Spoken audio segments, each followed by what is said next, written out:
Hey everybody, it's your man James, Mrs. One Treasures, back again with some more video action for you. Today's another stroll into the realm of creativity as we show a little artistry appreciation. And for those of you new here who don't know what that is, artistry appreciation is where I take a piece of comic art from my personal collection that I own or have owned and tell you why I think it's so cool, what made me want to possess it, and maybe to spark some interest in yourself to start your own comic art collection. Because I'll tell you, there's nothing better than the original art, because it's the true collectible, one of one. And once you have one, you find it's very much like they say, like a Lay's potato chip. You can't just have one. So, so I'm just going to do this going to do this here for you. Get that little fun here. So it's a little something light I do around here for you guys to give you some fun times. But before we get into any of that, I want to thank you all for joining me today and say if you like what you see here, please drop a like down there on the video to help out the algorithm. It's always appreciated. Also, if you have any comments about the art, anything I say about it, please drop those comments down below. I always like to hear what the folks are saying. It's very important to me to hear your voice because it matters to me. And also, if you like what you see here, share out some links and let's bring in some new people, because I'm always trying to pump up those subscription numbers as much as I can. And if you haven't subscribed, make sure you have, so you don't miss any of the content that I'm putting out around here on the regular. And so, okay, with our shill out of the way, let's move on into it today. Now, this piece is from an artist. It's a very well known, a very big guy from the 90s. Very huge talent. He's worked on characters like Spider-Man, the Green Goblin, Elektra. Over at DC, he's done Batman and Superman, and Robin, and he's done all kinds of. But his probably two biggest calling cards at the two big companies are at Marvel is Daredevil and at DC is Nightwing. Yes, I am talking about the one and only Scott McDaniel. So we're going to get into that here, and he's got a really great style, and we're going to get into all that. So let me now get things set up for you guys, and what we'll do is, as always, we get me off the screen because, as I said, it's never about me. It's always about the art, and then we're going to share our screen.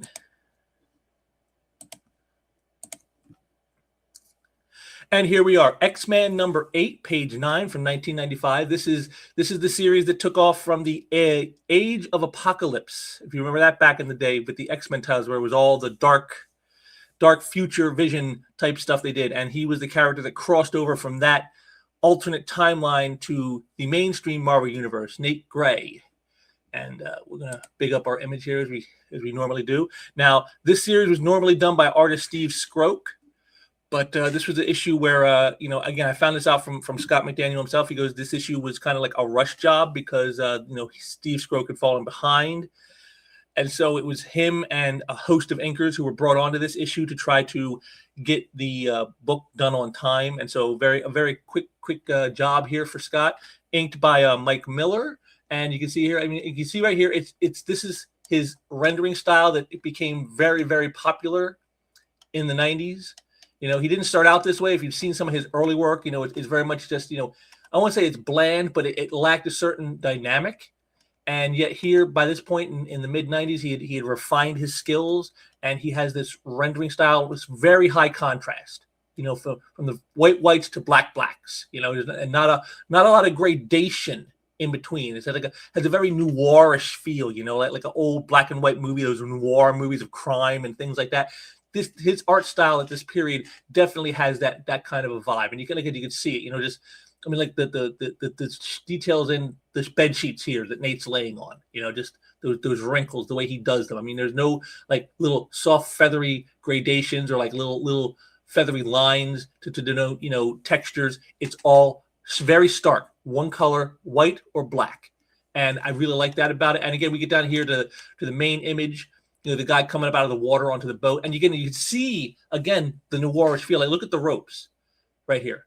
There's no texturing to show you the rope. It's just like just quick black line, and then that's it. No gradations, no transitional type of imagery. That's the thing about this style, is it's got that very harshness of like very harsh transition from white to black. Again, you can see it right here on our villain's wetsuit as he's coming up out of the water. You see there's the hard line right here, the highlight area, and then the hard line. No gradations, no softness. It's all boom, and again, another one I like here is like right over here with the pulley. Again, you don't even really see the pulley.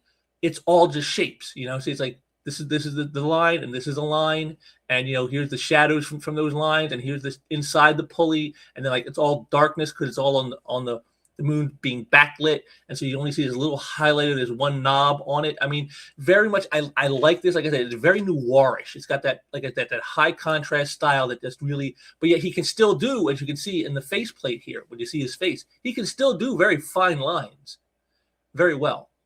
You know, it's all right there. The detail is in there, and I also like, you know, that this is like a big central image. Like, you know, like we got these little panels on the side, and it's like, you know, it's like, and then boom, just a huge big central image. It's like a buildup. You know, he's building it up to this. But for me, again, it's my favorite is this panel right here. You know, just the hand coming up out of the water.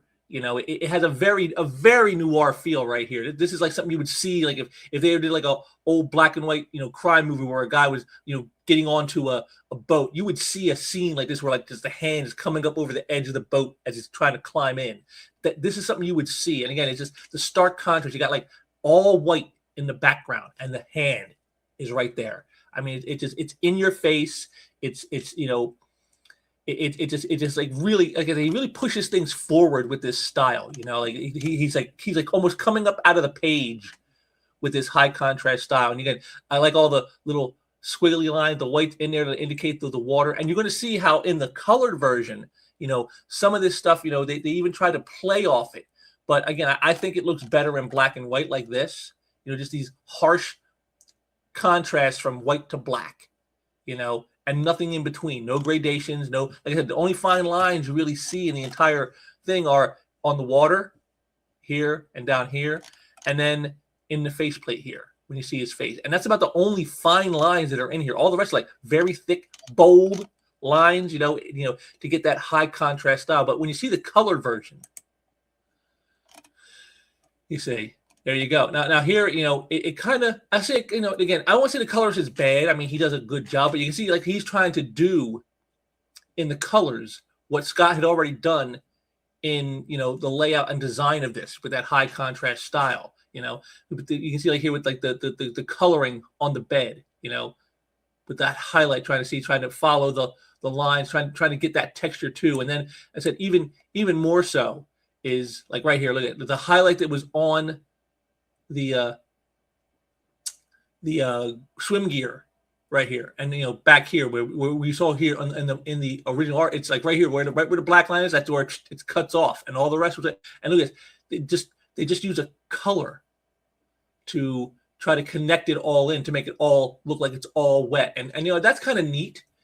You know, that's kind of neat to me how they did that. You know, with the highlighted area to just use color. This is like 1995. This is like just right at the beginning of like computerized coloring, where you have techniques you can do like that, you know, to add a texture with just color alone and not with needing, you know, black outlines or anything of that nature, or even what they call the color hold, you know, where they will do something like a red line, and then, you know, with that was a note to the colors to color it up to that line, and then when it prints, the red lines are not shown in the print version, and so it's all just color. But like, you know, this is like, you know, you can see here that there was nothing in this area up here or down here or on here where it indicated anything to like make these, you know, this runniness of the water continue on. It was just purely empty, and so they did it with just color. And so this is like your early, you know, computerized coloring. And again, you can see again here, look with the ropes. You know, I noted how the ropes, you know, how it's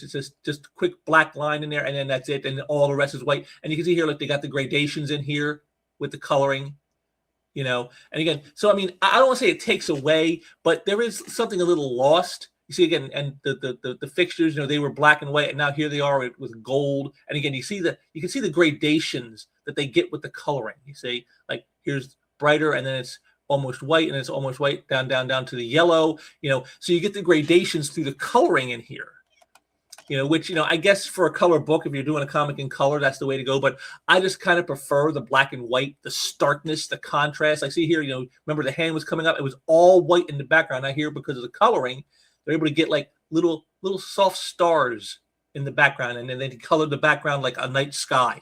And, you know, I get why they did it. That's the whole point. He's like coming at night, you know, sneaking on the boat. I get all that, but I just thought that the black and white just had so much more verve, you know. And I do find it interesting here that they colored all the black lines. Like, and when you saw the face here, it was all black line. Now here it is all just in all color.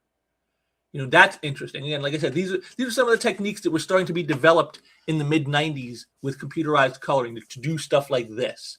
And then we'll of course check out our cover. This is, of course, Scott. This isn't Scott. This is by Steve Skroke, the cover. But there it is, and we can see who our villain is right here. And you know, alternate timeline Cable, you know, in battle against the Angel of Death. But yeah, I really liked McDaniel's art style in this period in like the mid '90s, you know, and he would go on to like bring this same style to, you know, he had refined this on Daredevil, and I think this came out either just before or just after he stopped his Daredevil run. So there's like this job. Then he did the Elektra miniseries, which also had this style, and then he went over to DC and started doing Nightwing, which also had this style. So like this period to me is like the prime, you know, sort of Scott McDaniel work. You know, actually, before he did Elektra, and then after Elektra, he did the Green Goblin series, and then he left that and went over to DC and started doing Nightwing. So, like I said, that whole period there, like say from like '94 to like '97, like those 4 years, that to me is like the prime Scott McDaniel style, like this high contrast, noirish, you know, stark contrasting style that he made like his signature, you know, and it's something that he had developed over several years. You know, he spent like, you know, he came in, I think, in like 1990 or 91 working at Marvel. And, you know, he started, again, if you see his earliest stuff, you don't see this. This is something he developed over those first like 4 years or so of working. And then by this point, now he's got it down, and this becomes the signature style that he has. And so, you know, I've always liked his work. I've always thought he has great fundamentals in the work. And again, like I've always said, you know, you have to know the rules before you can break the rules. So like, you know, doing this kind of stuff with high contrast, you need to know the rules of anatomy, you need to know the rules of perspective, you need to know the rules of like horizons and you know, all kinds of stuff like that, you know, of how to make it work. Because if you don't understand that and you try this, you're just going to have a mess on your hands.